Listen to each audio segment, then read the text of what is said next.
Merci. Maintenant, on va procéder à notre table ronde qui s'appelle Reconstruction sectorielle, énergie, infrastructure, ville. La reconstruction ne se limite pas à rebâtir à ce qui a été détruit, mais il s'agit de reconstruire autrement. Les technologies constituent un levier clé de transformation. Il s'agit des systèmes énergétiques intelligents aux infrastructures connectées en passant par la gestion numérique des villes. Il y a de nouvelles solutions qui transforment les approches de la reconstruction et du développement territorial. On va vous donner les cas concrets de quelques entreprises ukrainiennes et françaises. J'invite nos intervenants, Mikhailo Bobnov, directeur général Schneider Electric Ukraine, vice-président de la Chambre de commerce et d'industrie France-Ukraine, Oksana Zatvornitska, directrice EGIS, en Ukraine, Natalia Goncharova, les membres du Conseil de Crédit Agricole, et Alexandra Stepanenko, directrice du développement sectoriel de l'association IT Ukraine. Notre modérateur est Grégoire Detter et il fait aussi partie de notre chambre de commerce.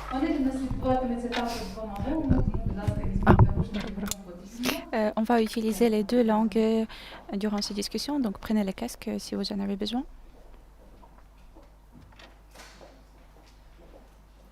Vous m'entendez ? Oui. Très bien. Merci beaucoup Irina.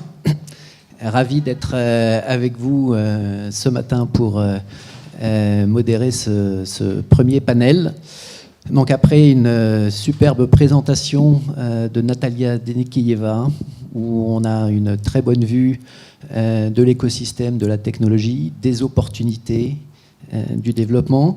Rentrons, comme Irina nous le disait, dans quelques aspects concrets, notamment sur les secteurs de l'énergie, des infrastructures, de la ville, en lien avec les besoins premiers de la reconstruction.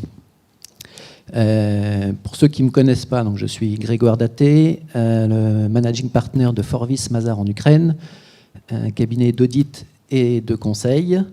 On est présent en Ukraine depuis 18 ans et je suis également un membre du conseil d'administration de la Chambre de commerce franco-ukrainienne. On a commencé à parler de la reconstruction très très vite après le début de la guerre. Dès la conférence qui avait eu lieu en juillet 2022 à Lugano, Ukraine Recovery Conference, la première. Et dès ce moment-là, l'idée n'était pas de réparer, mais l'idée était déjà de reconstruire différemment et de construire de manière plus efficace et de manière durable. Donc évidemment, pour toute cette transformation, la technologie est un des leviers phares. On l'a bien compris avec toutes les explications, les exemples concrets aussi que nous a donné Natalia Denikiyeva. Et voilà. Et donc on va parler maintenant plutôt de technologies plus appliquées, des systèmes d'énergie intelligents, des infrastructures connectées, de la gestion numérique des villes. Voilà, tout un tas d'opportunités qui se mettent déjà en place, puisque, encore une fois, la reconstruction, c'est pas après la guerre, c'est vraiment maintenant qu'il faut s'en occuper. Les opportunités sont là tout de suite. Commençons sans plus attendre. Donc, on va commencer peut-être avec la partie infrastructure. Voilà. avec Oksana Zatvornitska, directrice générale d'EGIS. EGIS, c'est un cabinet international d'ingénierie, de conseil, de gestion de projets dans la construction, le transport, l'eau, la ville, l'environnement. Alors, sur les applications, on l'a dit, la reconstruction, c'est pas uniquement restaurer, c'est améliorer.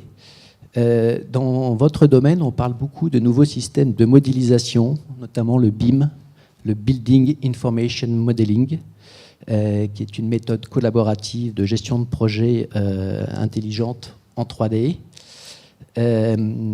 Alors, Oksana, est-ce que vous pouvez nous dire comment cette nouvelle technologie peut être utilisée et intégrer des principes de durabilité et d'efficacité dans toutes les infrastructures ukrainiennes dès la phase de conception? Et puis également nous donner quelques exemples de projets dans lesquels Aegis intervient déjà sur cette partie-là. Доброго дня. Bonjour, je vais parler en ukrainien. Merci Grégoire de m'avoir présenté. Comme Nathalie a dit dans son intervention, on utilise les infrastructures à de double fin et en fait la guerre c'est tant des risques auxquels l'humanité va faire face. Le groupe Aegis qui fonctionne dans 160 pays connaît déjà quelles peuvent être complexité en cas d'hostilité ou de troubles politiques ou sociaux. En même temps, nous devons dire qu'il y a des technologies que nous devons absolument utiliser. Le groupe Aegis surveille la construction d'objets d'infrastructure et exploite aussi les objets d'infrastructure dans différents pays du monde. Nous sommes représentés dans le domaine d'aviation notamment. Nous sommes responsables, nous restons responsables au cours de 30 années et pour suivre l'efficacité énergétique, la durabilité, le fonctionnement et les risques. Nous utilisons les solutions numériques aussi en Ukraine. Elles ne sont pas si répandues actuellement, mais si nous devons concevoir les bâtiments qui doivent être reconstruits. Par exemple, nous avons des cas concrets dans la région de Tchernigiv où on a pu scanner et utiliser les données numériques pour proposer une conception la plus efficace possible pour développer une zone industrielle. Aussi, quand il s'agit des villes intelligentes, de l'introduction des technologies intelligentes pour la défense urbanique. Avant la guerre, on disait toujours que l'argent doit suivre les patients, par exemple, ou bien les utilisateurs. Et le groupe Aegis reçoit souvent les demandes d'offres pour changer les flux de passagers dans les transports et nous devons comprendre quelles solutions nos projets vont apporter en utilisant les modèles numériques aussi. Tout récemment, on a terminé un grand projet d'infrastructure pour notre ministère de reconstruction.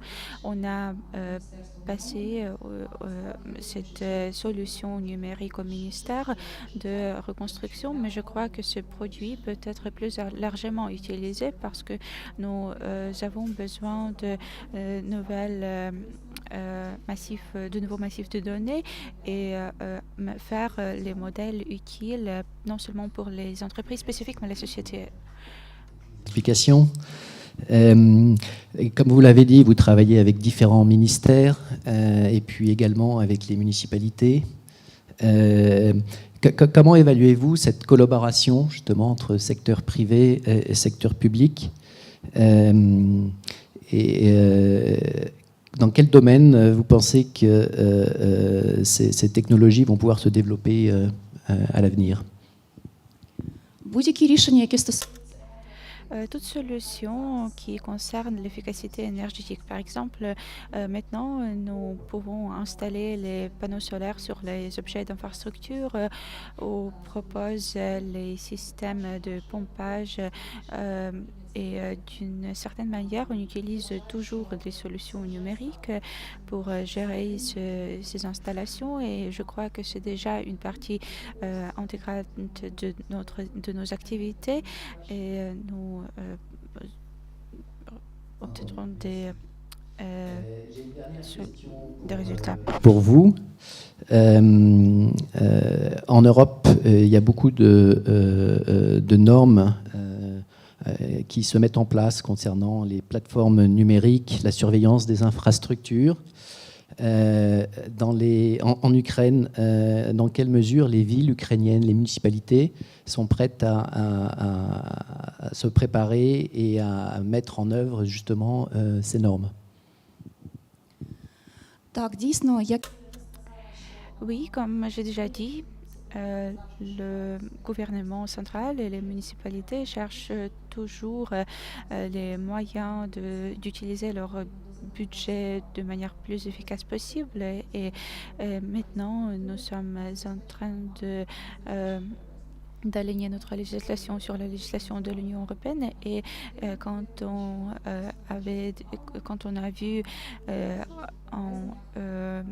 des problèmes qui existent aujourd'hui, on a compris qu'il s'agit tout d'abord les transportations dans le milieu urbain, personne ne le suit, mais il y a beaucoup de subventions du budget local ou du budget central. Il faut donc changer nos moyens de transport et remplacer nos véhicules en transport public, mais on ne peut pas mettre en œuvre ces solutions sans système intelligent.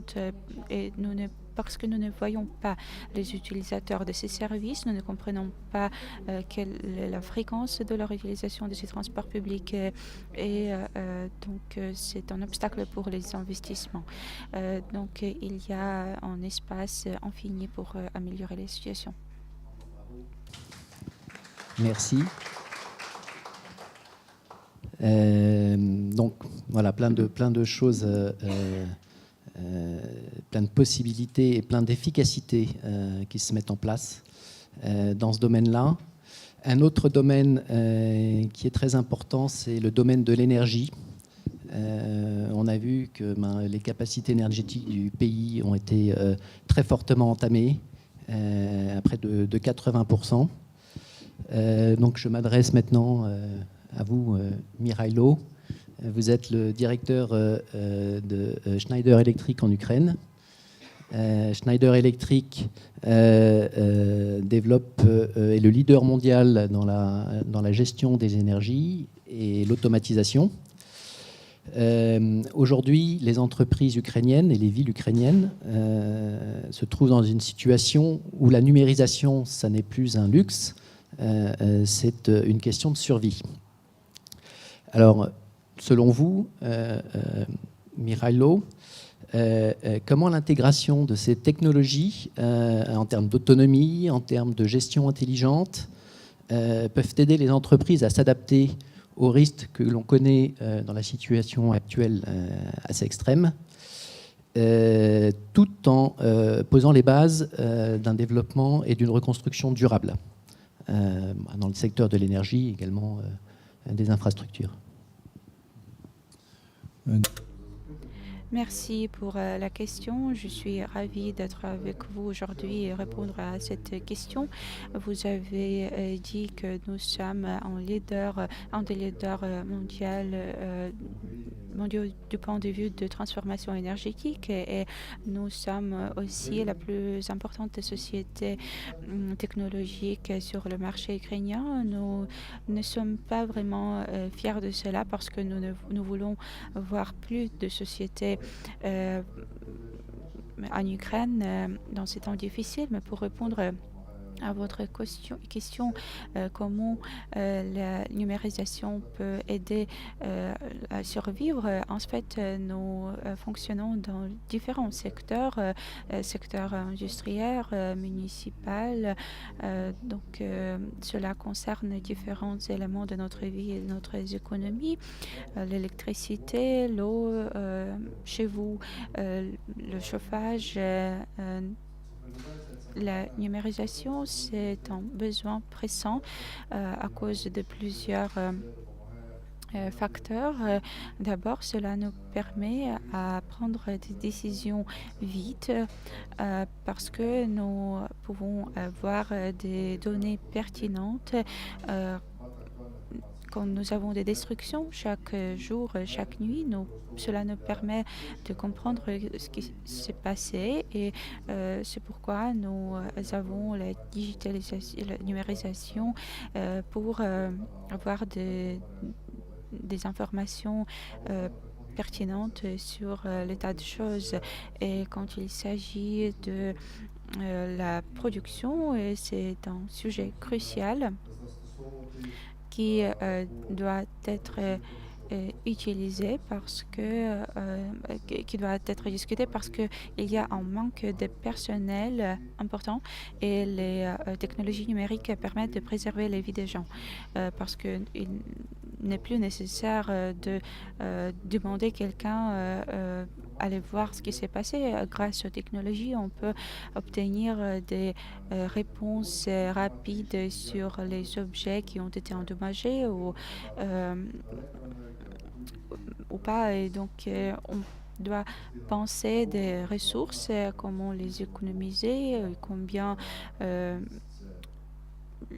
l'utiliser de manière différente, comment aider les citoyens qui ont été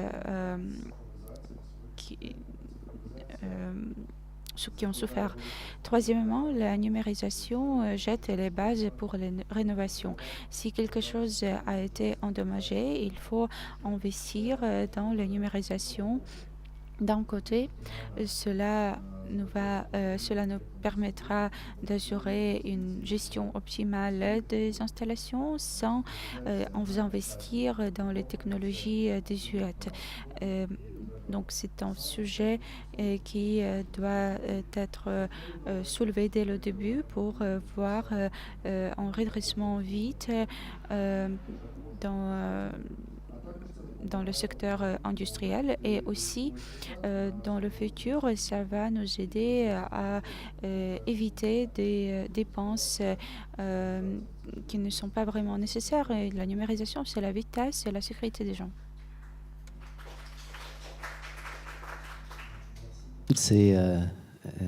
Cet aperçu de ce qu'on peut faire avec la numérisation. Et justement, je voudrais insister sur un point particulier, sur la technologie dite des jumeaux numériques.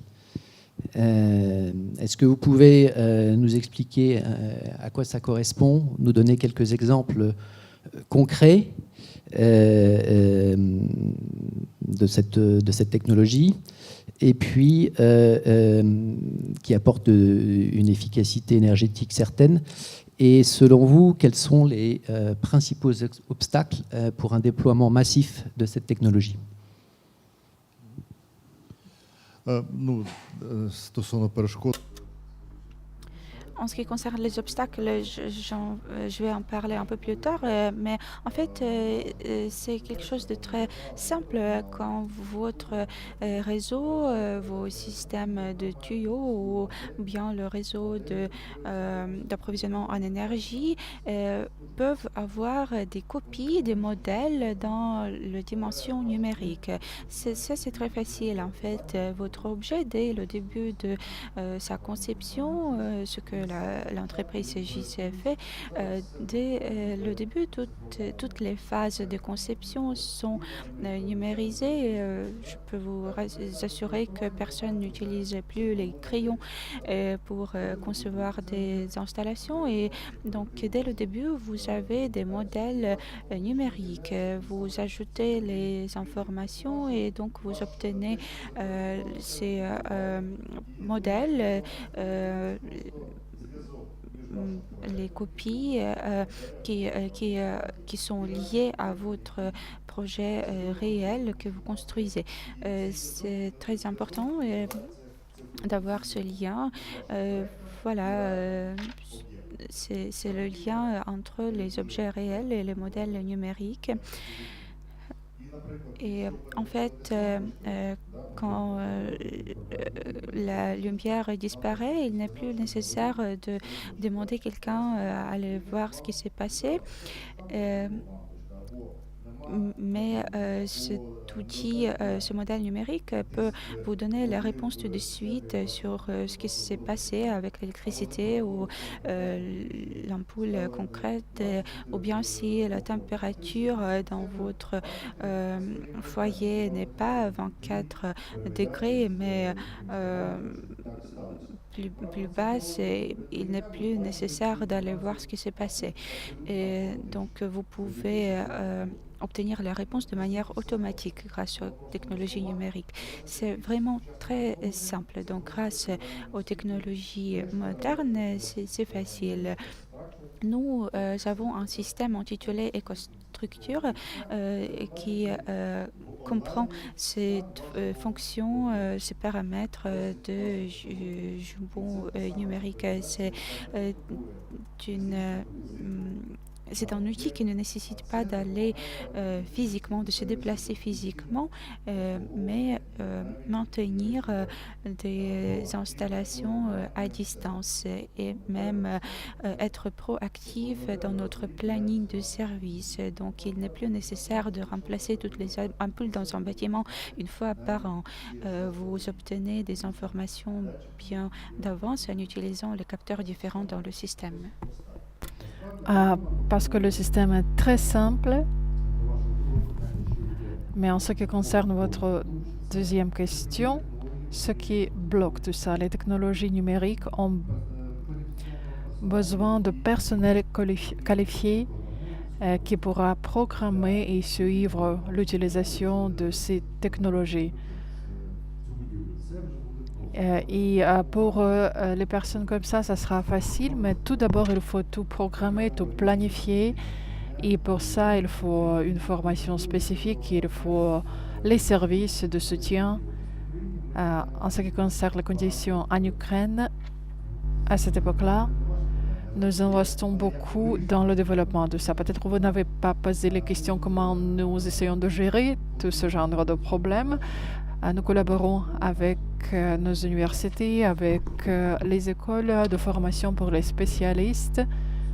Dans ce domaine, il y a 45 universités partout en Ukraine. On a créé des laboratoires. Dans l'école polytechnique, il y a 5 laboratoires de Kharkiv jusqu'à Uzhhorod, Mykolaiv et Odessa. Il y a les universités qui sont équipées par les laboratoires où on essaye d'investir dans les étudiants. Tout ce travail prend place dans le cadre de notre projet de formation. Nous avons aussi les programmes Training for Trainees, formation pour les formateurs. Nous avons beaucoup de problèmes et nous essayons de trouver de nouveaux personnels maintenant, de former les étudiants. Ce projet a commencé il y a 5 ou même 7 années. Et ce programme fonctionne assez bien, je dirais. Ce programme nous permet d'introduire ce projet de jumeaux numérique dans notre vie quotidienne. On utilise ça dans le secteur d'énergie, le secteur d'infrastructure et même ça peut être utilisé ici dans ce bâtiment. J'ai encore une question pour vous, Mirailo. Pour la mise en place de ces projets impressionnants, évidemment, la question économique et financière est importante. Reconstruire de façon durable, cela a un coût. Comment ces solutions peuvent-elles être profitables et comment on peut traiter cette question économique d'investissement maintenant quand on est en situation d'urgence ?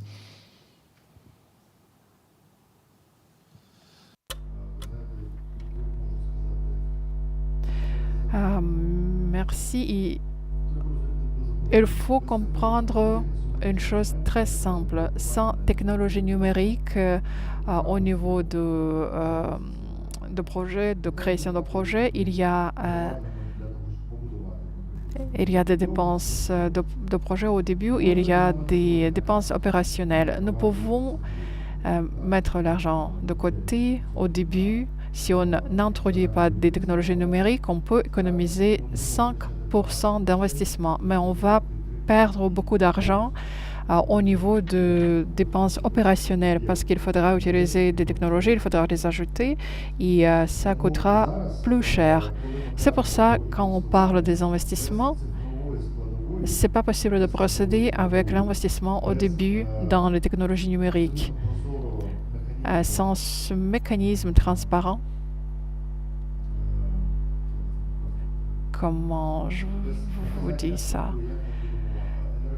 Sans créer une structure effective dès le début de la création de l'entreprise, si on ne pense pas aux décarbonisations et d'autres questions, plus tard, on va payer plus sur le marché global. Sans technologie numérique, sans les technologies dont nous utilisons et proposons sur le marché, votre taux de financement sera plus haut. En utilisant nos technologies, nous aidons les investisseurs de mettre l'argent de côté sur le niveau de la création de l'entreprise et dans le domaine des dépenses opérationnelles. C'est une question compliquée pour l'Ukraine maintenant et je pourrais parler des heures et des heures sur ce sujet. Il y a quelques jours que je participais à la table ronde organisée par Forbes et il y a des facteurs tels que les investissements internationaux et c'est pas possible d'investir sans assurance. Donc, assurance, peut-être, c'est la question la plus importante aujourd'hui. Les entreprises françaises et les représentants de notre chambre de commerce en Ukraine, Schneider Electric, Saint-Gobain, Aegis et d'autres, Auchan et d'autres, ce sont les entreprises qui montrent que c'est possible de fonctionner en Ukraine maintenant. Natalia, j'ai bien aimé la présentation au début de Natalia. Je parle souvent avec Natalia dans le cadre de projets DSCT Union et d'autres. Il s'agit des perspectives de développement pour l'Ukraine. En Ukraine, l'Ukraine est un des leaders de transformation numérique dans beaucoup de domaines, pas seulement. Et nous avons besoin de toutes ces technologies maintenant, pas dans une vingtaine d'années, parce que nous avons besoin de ces technologies pour la survie de notre nation. Les technologies numériques dont on introduit et finance en Ukraine dans notre entreprise nous permettra de recevoir tous ces revenus plus tard. Même malgré les risques militaires, les risques de la défense, les risques de l'assurance, si on introduit ces technologies, si on utilise la technologie de jumeaux numériques, nous pourrons souligner l'importance de ce secteur de l'économie et de survie de notre pays. En ce qui concerne les entreprises françaises, on coopère avec BPI France, sur le sujet de financement. Il y a les représentants de notre ambassade, de l'ambassade de la France en Ukraine. Nous parlons souvent sur ça, pas seulement comme représentants d'une entreprise internationale, mais on parle aussi avec les investisseurs ukrainiens qui nous aident à introduire ces technologies numériques et donner un message clair qu'en Ukraine, nous avons les ressources, les envies et la nécessité d'introduire ces technologies. Les institutions de financement de l'étranger sont ouverts à nos initiatives. Bien sûr que ce n'est pas facile de trouver l'investissement international, mais notre motivation, pas seulement motivation, mais peut-être notre mission de business en Ukraine, notre mission en tant qu'Ukrainiens qui sont motivés grâce à notre mission intérieure, nous motivons aussi les partenaires d'investir en Ukraine. Quand ils voient notre motivation, notre inspiration, notre désir de trouver plus de financement pour l'Ukraine, pour reconstruire le pays, pour investir dans l'IA, dans les technologies numériques, dans la construction des immeubles. Quand ils voient notre motivation, c'est plus facile de travailler avec nous parce que c'est très important de comprendre qu'ils ont les personnes, les partenaires de confiance en Ukraine qui sont bien motivés parce qu'ils ont besoin des technologies pour survivre et pas seulement pour survivre, mais aussi pour pouvoir se projeter dans le futur. On va avancer sur ce sujet-là. C'est primordial. C'est primordial, donc, et la motivation est un élément des plus importants. Justement, passons, en parlant finance, passons aux banques. Alors, pas pour parler du financement de projets complexes et d'infrastructures, mais ce n'est pas le propos d'aujourd'hui, mais pour parler de la résilience du secteur, que, comme tout le monde le sait, depuis 4 ans, a toujours été à la hauteur, a tenu le coup, a permis à l'économie de survivre. Cette résilience est à un niveau de technologie qui est assez impressionnant dans le domaine bancaire ukrainien. Quand on voyage entre l'Ukraine et la France, par exemple, ou d'autres pays, on le voit de manière assez évidente pour l'utilisation de services bancaires ou le moindre achat. Donc je me tourne vers vous, Natalia Ancharova. Vous êtes donc membre du conseil d'administration de Crédit Agricole Ukraine. Vous êtes également la COO. Ma première question pour vous est voilà, sur la partie résilience. On voit régulièrement des cyberattaques, des destructions d'infrastructures. La mobilisation du personnel est aussi un sujet important. Comment vous évaluez le rôle des technologies dans le maintien de cette résilience et de l'efficacité des banques dans les conditions qu'on connaît aujourd'hui en Ukraine? Et comment vous voyez les prochains développements à venir? Ok. Merci, Gregor. Merci tout d'abord. En tant que la hôte de cet immeuble, je tiens à vous inviter, à vous dire bonjour ici. On est très heureuse de vous voir ici, dans cette salle. En ce qui concerne votre question, premièrement, j'aimerais dire que quand la guerre a éclaté il y a 4 ans, on a vu tous les risques et c'était assez facile d'aller dans la direction de la gestion de la crise et de ne pas investir dans le développement des technologies. Bien sûr, au début, tout le monde essayait d'être présent pour les clients, de gérer les risques, mais dès le début, nous avons choisi la stratégie selon laquelle nous investons. La résilience opérationnelle est notre priorité. La résilience dans la vie de chaque jour, mais de l'autre côté, nous continuons nos investissements dans le développement et numérisation de nos services et en général le développement de notre banque. J'écoutais Mikhail et Oksana et même malgré le fait qu'on travaille dans différents domaines, on parle de la même chose. Tout d'abord, on parle de nos clients, de ce que nous avons fait pour nos clients depuis le début de la guerre à grande échelle, de notre adaptation et de nos projections dans le futur. On parle des risques et à ce moment-là, nous pouvons même essayer de prévoir les risques qui sont pour le moment non existants.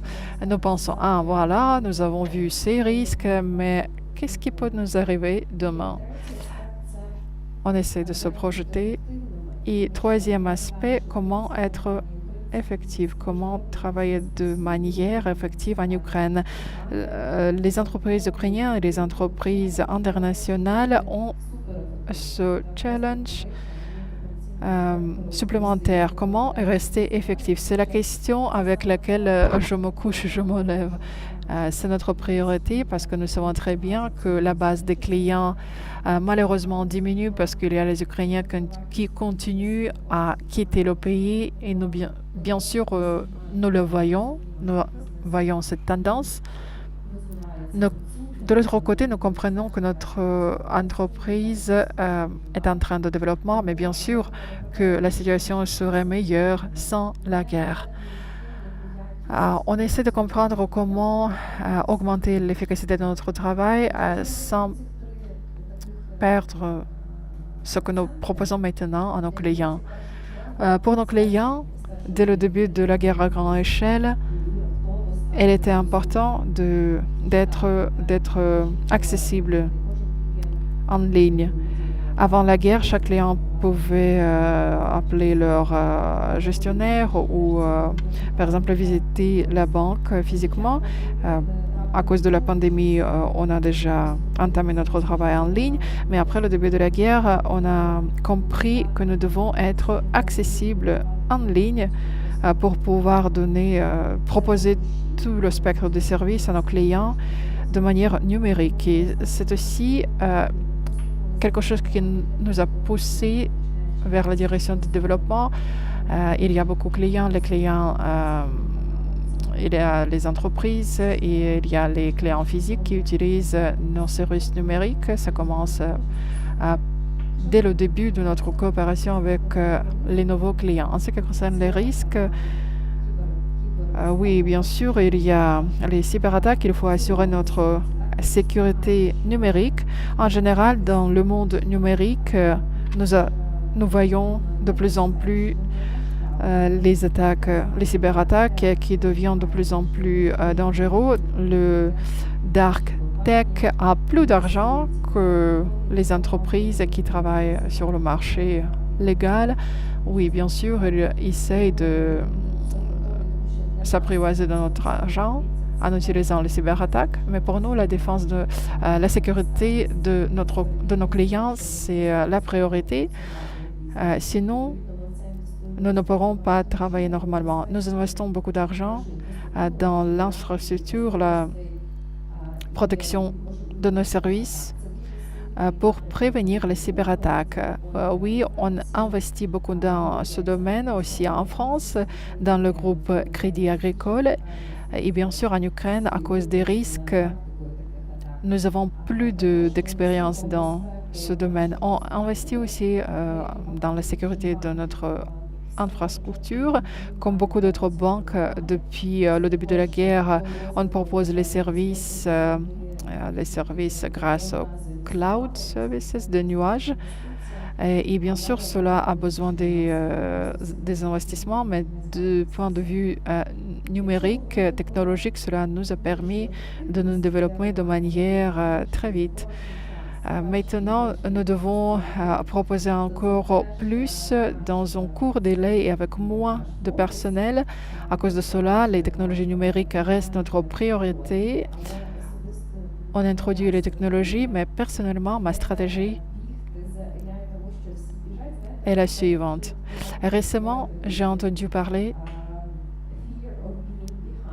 Fear of being behind, la peur de n'être pas le premier. Et c'est aussi la peur qu'on crée dans beaucoup d'entreprises. On pense que tout le monde veut avoir les technologies et les entreprises ont peur de n'être pas à la hauteur de cette tendance. Nous sommes plus pragmatiques, je dirais. Nous choisissons les tendances, les directions de développement qui sont plus pragmatiques et qui pourront nous apporter des résultats. Je pense de return of investment. Ce sont les décisions assez compliquées. Ça prend beaucoup de temps, beaucoup de ressources, beaucoup d'analyse des données. Mais il faut analyser pour pouvoir digitaliser nos processus de travail quotidien parce que c'est ce que rend la vie de nos clients plus facile. Grégoire, vous avez dit que vous voyez la différence entre les services des banques en Europe et en Ukraine. Si on parle de la vitesse de travail, même malgré la guerre, les Ukrainiens n'ont pas beaucoup de tolérance envers les services lents. On veut que tout soit accessible, tout soit très vite, accessible en ligne, sans délai. Et bien sûr que nous savons les demandes entre nos clients sont comme ça et nous voulons être à la hauteur de la demande de nos clients. J'apprécie la digitalisation parce que même avant le début de la guerre, on a abordé le sujet de digitalisation pour nos clients. Par exemple, nous aimerions que nos clients ont les applications, les services numériques en ligne. Aujourd'hui, pour le secteur de finance, c'est la précondition de leur survie. C'est la condition de leur survie, de leur résilience, de continuité de leur travail, parce que c'est la seule façon dont nous pouvons être accessibles pour nos clients. J'ai une autre question pour vous. Nous sommes la Chambre de commerce des investisseurs français. Avec la reconstruction, on a besoin de faire venir de nouveaux investisseurs. Donc si on prend le cas d'une entreprise française qui veut s'implanter en Ukraine, tous les outils numériques qui sont mis en place pour une entreprise qui travaille plutôt à distance, peut-être au début, y a-t-il des obstacles qui restent ou est-ce que le système fonctionne aussi vite, aussi bien qu'en Ukraine, comme vous venez de l'expliquer?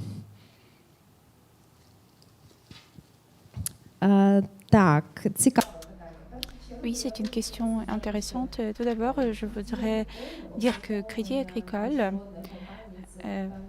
fournit des services aux entreprises internationales et c'est notre ADN d'une certaine manière parce qu'on a commencé par CACIB, Corporate Investment Bank, et le cœur de cette banque, c'était toutes les entreprises qu'on peut voir ici et même plus. Je vais ajouter, en tant que quelqu'un qui faisait de cash management à Crédit Agricole, et je peux dire que nous avons une structure spéciale pour les entreprises étrangères. Nous comprenons les besoins de ces entreprises, surtout aujourd'hui parce que quand une entreprise vient en Ukraine ou commence son développement, accélère son développement, elle évalue les risques. C'est logique dans un pays comme l'Ukraine. Et il y a 3 axes principaux. 3 types de risques. D'abord, c'est informationnel. Le processus est difficile dans tout le monde, mais nous avons une législation locale de plus qui complique le processus sur le marché ukrainien. Donc, les entreprises cherchent les partenaires, les banques, qui permettront d'éviter des complexités. C'est pourquoi on a passé en numérique, parce que nous comprenons que les représentants de ces entreprises peuvent rester à l'étranger ou passent une partie de leur temps à l'étranger. Donc, pas seulement on peut communiquer en personne en Ukraine. Le deuxième aspect important pour les entreprises internationales, c'est un aspect opérationnel. Ils ont décidé de travailler en Ukraine, ils ont certaines opérations, certaines activités, et ils devront comprendre ce qui se passe avec leurs comptes, les cash management, les différentes banques. Donc, c'est l'utilisation du système bancaire en ligne. Pour l'expliquer simplement, je peux dire avec toute ma fierté que notre système numérique, notre application numérique tient en compte les besoins des clients. Et on peut donner la possibilité d'analyser les flux des finances avec le niveau d'accès différent, parce que c'est une nécessité très souvent des entreprises de ne pas avoir un instrument ordinaire type, mais un outil adapté. Et avant la guerre, mais aussi aujourd'hui durant la guerre, on voyait des entreprises qui ont des spécialistes, Head of Treasury, qui sont responsables dans des autres pays et ils ne veulent pas avoir des systèmes séparés pour chaque pays. Et pour de tels clients, nous avons en service host-to-host, excusez-moi d'utiliser cette terminologie tout le temps, mais c'est important. Imaginons qu'il y a le chef de trésorerie à Paris et qui veut voir tout ce qui se passe dans les pays européens, y compris l'Ukraine. Et donc, nous avons cette possibilité de connexion directe au système du bureau central et nous passons des informations sur tout ce qui se passe ici en Ukraine dans la banque et c'est un flux d'informations en temps réel et cette information est ajoutée au système. Et nous prenons en compte ces besoins spécifiques. On s'est préparé d'avance, on comprenait ces besoins avant. Je peux dire que nous sommes un partenaire qui comprend le domaine numérique pour ces investisseurs. Merci. Ça devient de plus en plus facile. Il y a encore quelques points à traiter, mais ça devient de plus en plus facile. Merci beaucoup. Passons à vous, Alexandra Stepanenko. Donc vous êtes la directrice du développement sectoriel de Ukraine IT Association, qui est une association qui unit les intérêts des entreprises du secteur informatique, des organisations gouvernementales dans le secteur, également des partenaires internationaux. Donc, prenons peut-être les choses à une hauteur différente, plus globale, que les différents exemples qu'on vient de voir. Et en tant que représentant donc, de ces grandes entreprises informatiques ukrainiennes et de l'écosystème de la tech en général, comment percevez-vous, vous et puis vos membres, les progrès réels de la numérisation dans le processus de reconstruction en Ukraine? Et est-ce que vous voyez, on voit qu'il y a plein de projets qui peuvent être fragmentés, comment vous voyez justement une unification de toutes ces initiatives pour avancer de manière coordonnée?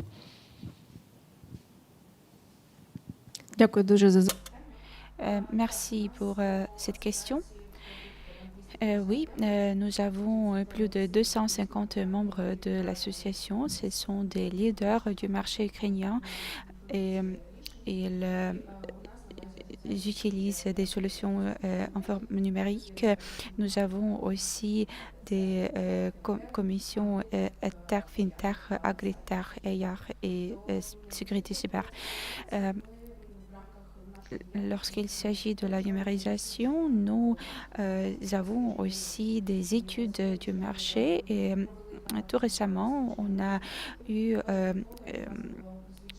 fait une analyse économique et on a essayé d'analyser le niveau de numérisation des secteurs ukrainiens et comment cela affecte le développement sectoriel de l'économie ukrainienne. Et les résultats de cette étude concerne les entreprises avec un niveau élevé de numérisation et la croissance est de presque 20%. Si on compare cette partie du marché avec la partie de low IT, le niveau bas de numérisation, la croissance est de 7%.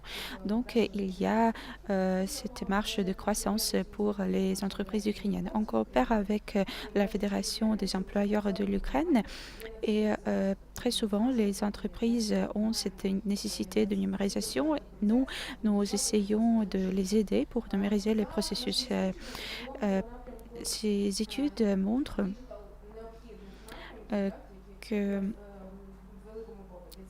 il y a GoTech, ce que Mme Natalia Denikeva a évoqué, EdTech, AgriTech et défense et l'utilisation à double fin. Et dans ces secteurs, il faut renforcer les unités respectives pour procéder à la reconstruction. Nous, en tant qu'association, n'envisageons pas d'un système unique qui va servir à soutenir la reconstruction. Nous pensons que ce seront des unités séparées, les unités économiques qui vont soutenir nos efforts de reconstruction dans les domaines spécifiques.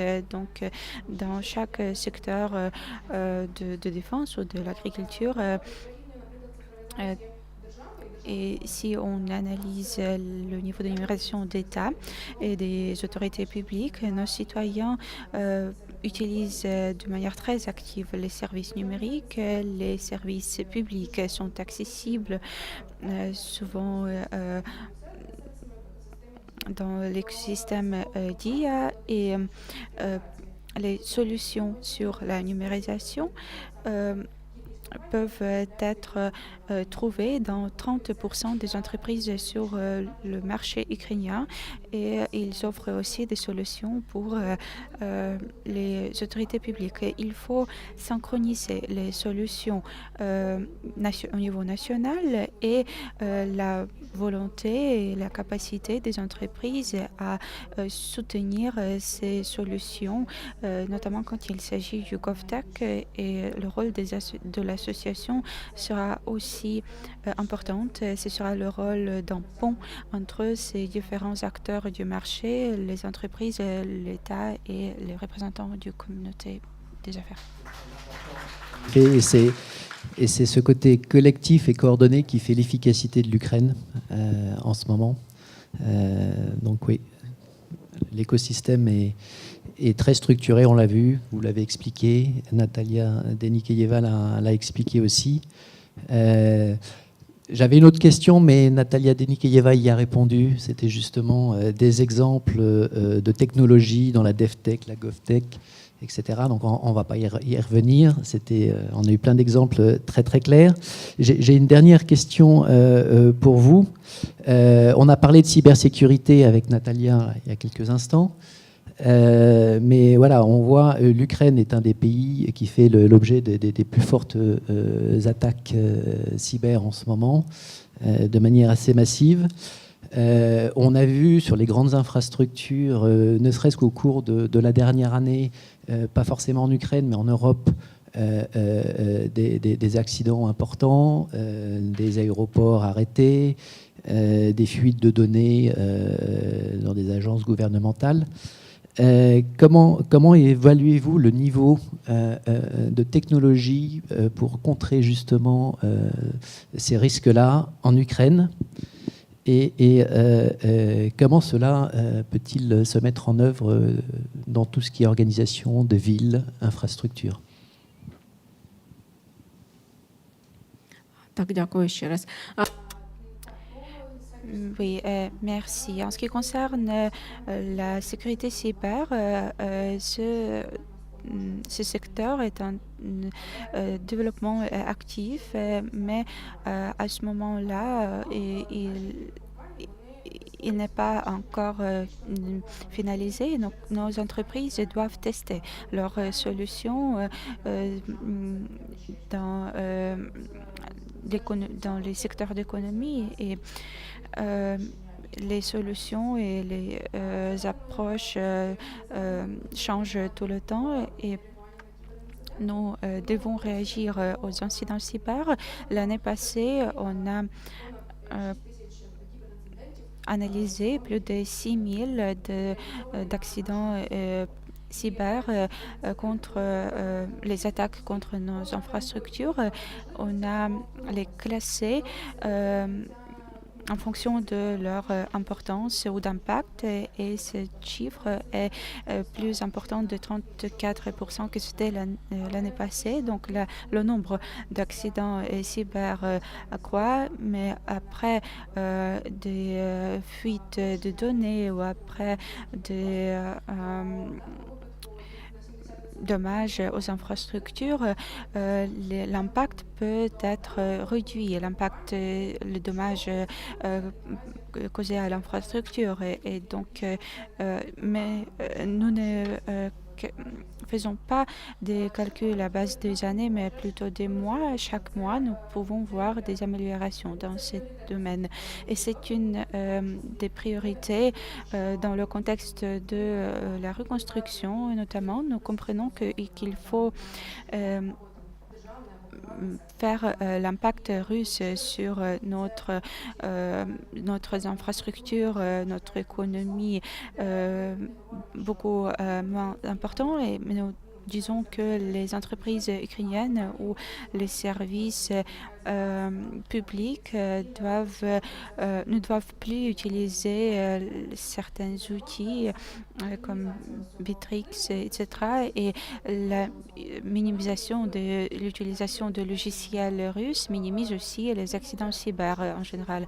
Il sera impossible de hacker les données ou perdre les données à cause des facteurs externes. En plus, il y a le développement de l'intelligence artificielle. C'est quelque chose qui existe à côté du secteur fintech ou cybertech.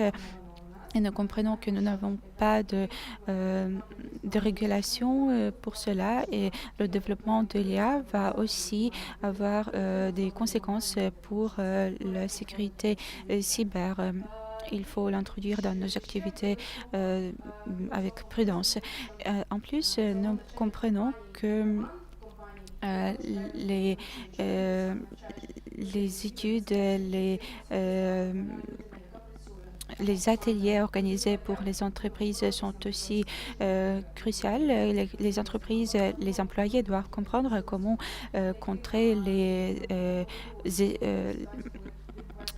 les attaques contre les infrastructures, et quand les employés sur place dans les régions savent comment réagir à ces attaques, ça va protéger les entreprises au niveau global, au niveau général, et nous comprenons qu'il faut tenir compte de cela. Et une fois les villes intelligentes sont mises en place, il faudra aussi penser des mesures de sécurité parce que ce sera un système antérieur qui doit être facile à restaurer, parce que n'importe quel système numérique est plus facile à restaurer en utilisant les bases de données des entreprises, les données concernant les clients. Il est plus facile de le restaurer que de reconstruire un bâtiment. Donc on peut perdre un bâtiment à cause d'une attaque de frappe, mais une infrastructure numérique peut être reconstruite beaucoup plus vite si l'entreprise est numérisée. Merci beaucoup à tous les quatre. Je voulais savoir s'il y a des questions dans l'Assemblée sur les différents sujets qu'on a abordés.